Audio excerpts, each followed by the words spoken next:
तेजस्वी यादव की रातों की नींद हराम, तमिलनाडु से आया एक कागज और हो गया खेला, नीतीश बाबू भी परेशान। मनीष कश्यप को रोकने के लिए अब क्या करेंगे बिहार के नेता? जेल से बाहर आने वाला है सन ऑफ बिहार।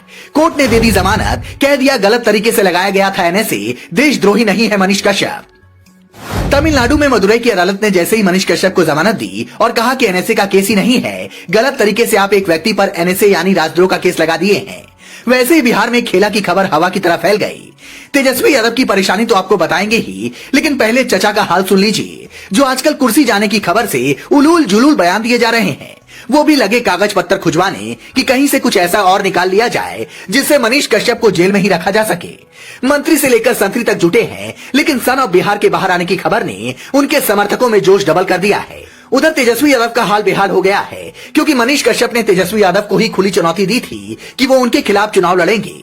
मदुरई की अदालत से जमानत मिलने के बाद भी मनीष कश्यप जेल में ही रहेंगे, लेकिन अब उनका केस मजबूत हो जाएगा, क्योंकि मदुरई की अदालत के फैसले को उनके वकील ढाल की तरह इस्तेमाल करेंगे। क्योंकि उसी केस में एक अदालत ने जब जमानत दे दी और एनएसए भी हटा दिया, तो बिहार की अदालत को भी उस पर ध्यान देना चाहिए। किस केस में मनीष कश्यप को जमानत मिली है, पहले वो समझ लीजिए।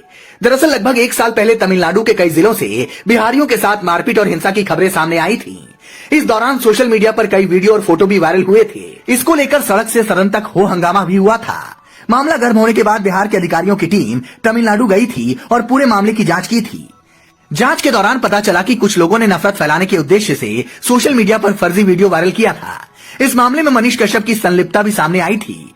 यूट्यूबर पर आरोप है कि उसने फर्जी वीडियो बनाकर नफरत फैलाने के उद्देश्य से सोशल मीडिया पर वीडियो वायरल किया था। बिहार के अलावा तमिलनाडु में भी उस पर केस दर्ज किए गए थे। मतलब जब वहां से जमानत मिल गई है तो यहाँ भी उम्मीद बंध गई है। तमिलनाडु और बिहार में केस दर्ज होने के बाद दोनों राज्यों की पुलिस उसकी तलाश कर रही थी। हालांकि पुलिस की गिरफ्त से मनीष दूर रहा। इसी दौरान बेतिया में दर्ज एक आपराधिक मामले में 18 मार्च 2023 को पुलिस कुर्की जब्ती की प्रक्रिया शुरू कर दी। इसी दौरान मनीष कश्यप ने जगदीशपुर थाने में सरेंडर कर दिया। उसके बाद मनीष को पटना लाया गया। बिहार पुलिस की पूछताछ के बाद तमिलनाडु पुलिस भी उसे गिरफ्तार कर मदुरई ले गई। उसके बाद मनीष कश्यप को बिहार की जेल में भेज दिया गया और तब से वो जेल में ही बंद है। मनीष कश्यप तेजस्वी यादव को खुली चुनौती देते रहे हैं।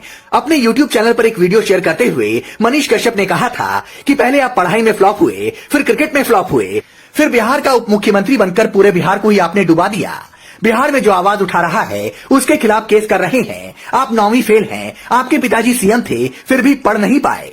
मेरे पिताजी सेना में थे, उन्होंने मुझे पढ़ाया, मैं इंजीनियर बना। आपको कम से कम ग्रेजुएट करना चाहिए था, तब ना आपको पता चलता कि छोटे और बड़े भाई के साथ कैसा व्यवहार करना चाहिए। उसके बाद मनीष कश्यप ने तेजस्वी के सामने चुनाव लड़ने की भी चुनौती दी थी। Bureau report.